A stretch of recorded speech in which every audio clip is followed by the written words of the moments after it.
Act 1, Scene 6. The Roman commander, Cominius, urges his men to rest for a while, but also warns them that the battle is not yet over.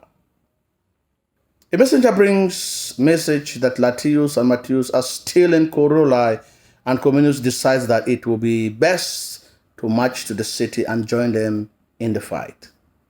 But Matthias comes upon Cominius, startling him before he can make a move, and covered in blood. Matthias is happy to see Cominius and informs the commander that Latius is still in Coriolanus and holds the city for Rome, which is already conquered.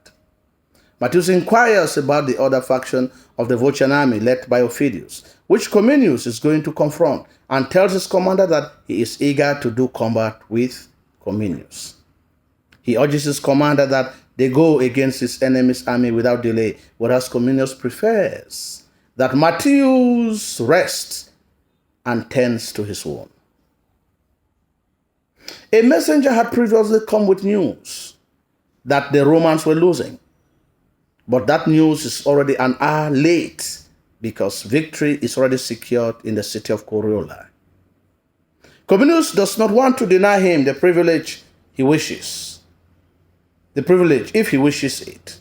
Finally, Matthias' efforts to rally the soldiers pays off, and the soldiers listen to his call for action and cheer him for his heroic deeds that he has already accomplished in the battle.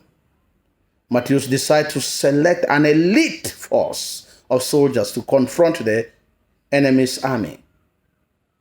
He will focus on fighting against Ophidius, while the others will engage with the rest of Ophidius' army.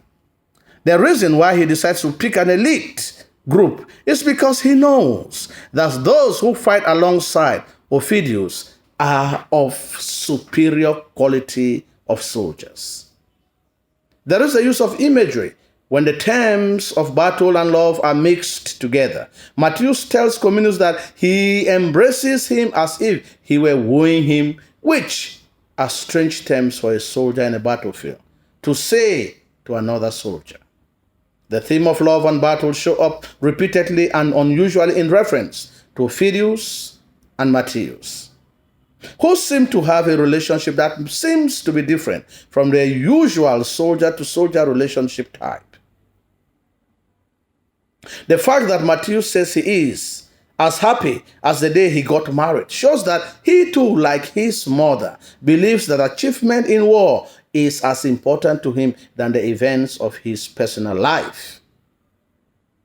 His show of strong feelings proves how war is important to him and how much pleasure he takes in fighting and in victory. Indeed, as we will notice, Matthias does not take much pleasure when he is at home as much as when he is in the battlefield or carries out his military service for Rome. Remember, when news is reported to him in Act 1, Scene 1, that the senators have sent for him because it seems like the Volscians are at war, he jubilates and goes immediately to start the preparation for the war. The difference between Matthias and the ordinary Roman soldier or citizen has already been shown in the distinction between his behavior and the behavior of ordinary citizens or soldiers of Rome. This difference will be differentiated and proven important later on when Matthias is thrown into sharper relief with the citizens of Rome, although the condemnation will be mean-spirited. Nevertheless, many of these common people are rabble, and they are nowhere near an inch of Matthias' personality, and all put together cannot do as much in war or to safeguard Rome as Matthias can do by himself. The commoners act out of personal and envious motive than for the good and future of Rome. They are pushed by the ambition of their hungry group of tribunes.